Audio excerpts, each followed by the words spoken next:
फुर्सत सहयोग के लिए जरूर निकालनी पड़ेगी आपको, यह आपका परम कर्तव्य है। जो कहता है मेरे पास टाइम नहीं कब करूं, सो सहयोग नहीं कर सकता। रोज शाम को और रोज सवेरे थोड़ा देर निकालना पड़ता है। सहयोग में अनेक नियम है, अपने आचार व्यवहार बर्ताव रहन सहन आसन आदि क्या क्या करने के वगैरह सबके नियम है। मैं सब नहीं बता सकती। एक साहब ने प्रश्न किया कि माता जी आपने कहे थे कि उसके आसन बताओ, तो मैं सब चक्रों के आसन आज नहीं बता सकती, लेकिन इसके मामले में बहुत लोग जानते हैं कौन से आसन करने चाहिए, कौन से चक्र। साहब आए, मुझे कहना हम तो आए थे आपसे मिलने, लेकिन वहां एक साहब थे बड़े बदतमीज थे। हमने कहा क्या हुआ? कहने लगे कि हम दिन में आए थे आपके पास। मैंने कितने बजे? 3:30 बजे। मैंने कहा उस वक्त तो मैं आराम करती हूँ। तो कहने हमने सोचा माँ का दरबार कभी भी आ जाओ। मैंने कहा ठीक है, आपके लिए तो माँ का दरबार है, लेकिन आपके अकल का दरबार कहाँ रह गया? जो रात दिन माँ मेहनत कर रही, क्या उसको थोड़ा आराम नहीं करना चाहिए? अगर उन्होंने कह दिया कि इस वक्त माँ आराम कर रही है, आप नहीं आए, तो आपको खुद सोचना चाहिए कि बात सही है। लेकिन जब वो उस जगह खड़े होंगे तो क्या करेंगे? इस प्रकार लोग बहुत बार सहयोग से बेकार में भागते हैं, और इसकी वजह सबसे बड़ी मैं तो यही सोचती हूँ कि अभी वो पात्र नहीं। जो आदमी पात्र होता है घुसता चला जाता है, थोड़े दिन नाराज हो रहे हैं, कुछ हो रहे हैं, चलो घुसते चलो इसमें, और गहन उतरता है। जो सॉफ्ट लाइन है वो हमेशा लेती है जीवंत चीज। जैसे एक बी है, जब वो अंकुरित होता है, जब स्प्राउट करता है, तो उसका जो रूट कैप होता है बड़ा छोटा सा होता है, इतना सा, लेकिन बड़ा समझदार वाइज होता है। वो जा करके किसी चट्टानों से नहीं टकराता है, किसी पत्थरों से नहीं टकराता है, पर पत्थर के किनारे पे थोड़ी सी सॉफ्ट जगह में जाए उसमें से घुसता चला जाता है और जाके जम जाता है, और उस पत्थरों पे इस तरह से जकड़ जाता है कि सारा पेड़ का पेड़ उसी सहारे खड़ा हो जाता है। ये अकलमंदी की बात। जब इतना सा एक सेल है, उसको इतनी अकल है, तो क्या एक सहयोगियों को नहीं होनी चाहिए कि किस तरह से हम गहन उतरे चले? कुछ ना कुछ बहाना बन के सहयोग से भागने से आपकी प्रगति नहीं होगी, आपका ही लॉस होगा। ये सब बहानेबाजियां आपको बंद करनी चाहिए। ये अपने मन का खेल है, इसको आप छोड़िए। ये ईगो है और कुछ नहीं है, ये बड़ा सूक्ष्म ईगो है। कोई आपके पैर पे नहीं गिरने वाला।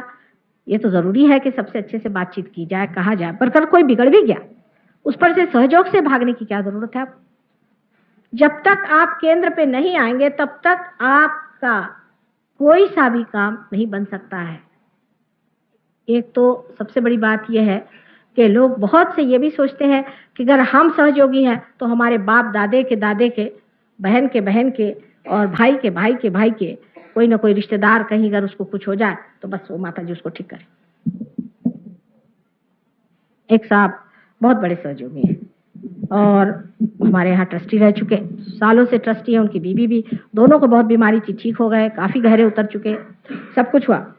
उनके लड़का ऊपर से गिर के मर गया। नॉर्मली सहयोग के लोग एक्सीडेंट से मरते नहीं, कभी अभी तक तो हमने सुना नहीं किसी को मरती। और वो इस तरह से मर गया, जवान लड़का था, लेकिन उन्होंने ये कहा कि ठीक है, ये तो कुछ ना कुछ होना था और हो गया, लेकिन एक्सीडेंट से तो माँ ने मुझे बहुत बार बचाया है। मैंने इतने बार अपने लड़के से कहा कि माँ के पास चलो, आया नहीं, तो मैं क्या उसकी जिम्मेदारी ले सकता? अगर वो माँ के पास आता, अपने बच्चे को लेके आता, तो कभी भी ऐसा नहीं होता। उन्होंने यही मुझसे बात कही, और इतने उस बच्चे को प्यार करते थे, सब कुछ, लेकिन उन्होंने कहा कि जब बाप ही नहीं आ रहा था तो लड़का क्या आएगा? आपके जितने रिश्तेदार हैं उनका ठेका हमने नहीं लिया हुआ, ना आप लीजिए। आप उनसे कहिए कि सहयोग में आप उतरे, सहयोग को आप पाएं, और इसकी रिश्तेदारी आप अगर उठा ले तो सारी दुनिया ही आपके रिश्तेदार है। पर यह सोचना कि मेरी बहन बीमार रहती है और मेरे फलाने बीमार रहते हैं, और इस तरह से जो लोग करते हैं, उससे कोई लाभ नहीं। पहले आपको पार हो जाना चाहिए, पार होने के बाद आपका अधिकार बनता है। उस अधिकार के स्वरूप आप चाहे जो भी मांगे, आपका पूरा अधिकार है, सर आंखों पर है। आप अगर समझ लीजिए आप इंग्लैंड जाएं और इंग्लैंड से जाकर आप कहें क्या मेरी चीज चाहिए, अरे रहने दीजिए, उस लंदन में आपको लोग पैर नहीं ठहरने देंगे जब तक आपके पास सत्ता न हो वहां जाने की। जब आपके पास सत्ता नहीं है तब आप सहयोग से कोई भी आशीर्वाद मांगना गलत है। जैसे एक साहब थे, बहुत बीमार थे, इन लोगों ने टेलीफोन किया, ट्रंक कॉल किया, माँ उनको ठीक करो, पार नहीं थे, कुछ नहीं। तो मैंने कहा अच्छा हम कोशिश करते हैं, उनके साहबजादे पार थे, कोशिश करी। उसने कहा कि देखो इसको छोड़ दो। अहंकार इतना था कि वो ठीक ही नहीं हुआ। तब मैं आने पर वो ठीक हो गए, थोड़े दिन उनकी जिंदगी चली, लेकिन जब मरना है तब तो आदमी मरता ही, वो थोड़ी ना हम रोकने वाले। सिर्फ ये है कि सहयोग से मनुष्य शांति को प्राप्त करता है मरने से पहले, और जो चीज बहुत आकस्मिक हो जाती है उससे बच जाता है। इसलिए मैंने कहा कि एक्सीडेंट से नहीं मरता है, सडनली कोई चीज होकर नहीं मरता है, वास्तविक जब मरना है तब मरता है। तो उनको जब मरना था वो मर ही गए बेचारे, वो पार भी नहीं हुए थे और बड़ी मुश्किल से उनको किसी तरह से ठीक किया था, वो मर गए। तो उनके सब रिश्तेदार कहने लगे कि माता जी इनको बचाया नहीं।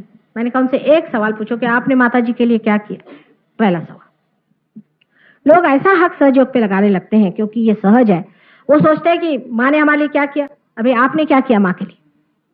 आपने अपने लिए क्या किया? पहले तो सवाल ये पूछना चाहिए कि हमने अपना ही क्या भला किया हुआ है, सहयोग में हमने ही क्या पाया हुआ है, क्या हमने अपने वाइब्रेशंस ठीक रखे हैं या क्या हमने एक आदमी को भी पार कराया।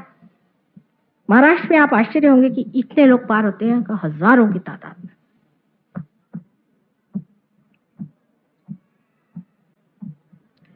महाराष्ट्र की महत्ता मैं इसलिए नहीं कहना चाहती हूँ कि आप जाके खुद ही देखिए, मैं तो खुद आश्चर्य में हूँ कि इतने हजारों लोग कैसे पार हो जाए और फिर जमते भी बहुत है। ये भी बात उन लोगों में, और इस तरह की बात वहां नहीं होती है। अब वहां ये नियम बनाया था पहले हमने कि जब किसी ने कर 11 आदमी को पार किया वही मेरे पैर छू सकता है। वहां पैर छूने के लोगों को बीमारी, अगर किसी से कहो कि पैर नहीं छूना तो बस उनके लिए फिर आफत हो जाती। शेरदार भी आदमी होंगे तो भी चाहेंगे कि माँ के पैर छू। यहाँ किसी कहो कि पैर छुए तो वो बिगड़ जाए, क्यों पैर छुए साबिन के हम। लेकिन उनको मैंने अगर कहा कि आपको पैर छूना है तो आपसे कम से कम 11 आदमी होने चाहिए, वही लोग छू सकते हैं जिन्होंने 11 आदमी पार किए। तो कुछ लोग खड़े हो गए, पहले माँ हमने तो 11 नहीं 10 ही किए हैं, छू ले पैर। देखिए भोलापन। अब उन्होंने कहा कि भाई अब 21 बनाओ, कम से कम 21 पार किए तो माँ के पैर छू सकते, नहीं तो अधिकार नहीं जमता। और ये काम बन गया। 21 वाले बहुत निकल आए, इतने निकल आए कि मुझे कहना पड़ा भैया आप जाने दो, अब नंबर बढ़ाओ। और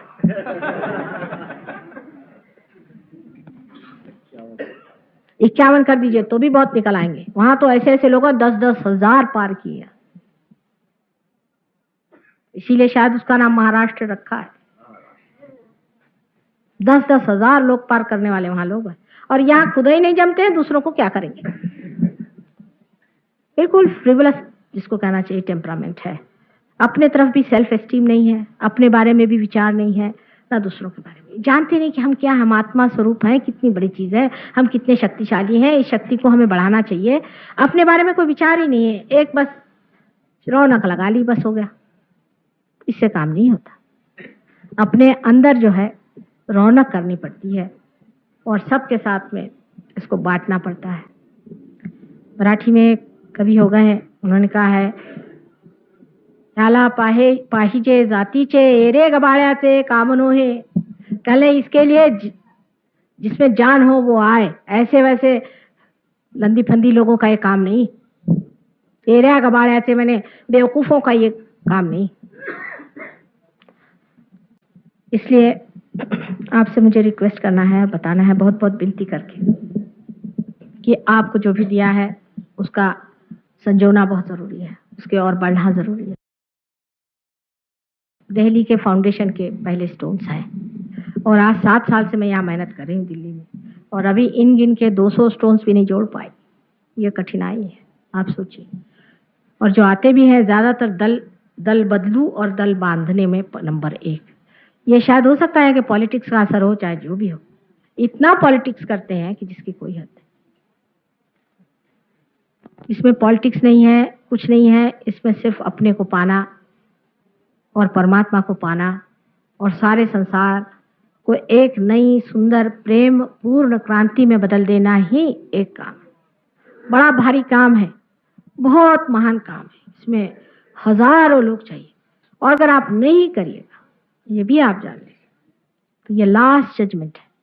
जजमेंट कुंडलिनी से ही होने वाला है। और क्या भगवान आपको तराजू में डाल के नहीं देखने वाले, कुंडलिनी को जागरूक करके ही आपका जजमेंट हो रहा है। वो लास्ट जजमेंट जो बताया गया वो शुरू हो गया, और जो इसमें से रुक जाएंगे उसके लिए कल के अवतरण में आप जानिएगा कि सिर्फ काट छाट होगी। कोई आपको लेक्चर नहीं देगा, कोई बात नहीं करेगा, बस एक टुकड़ा इधर या एक टुकड़ा उधर।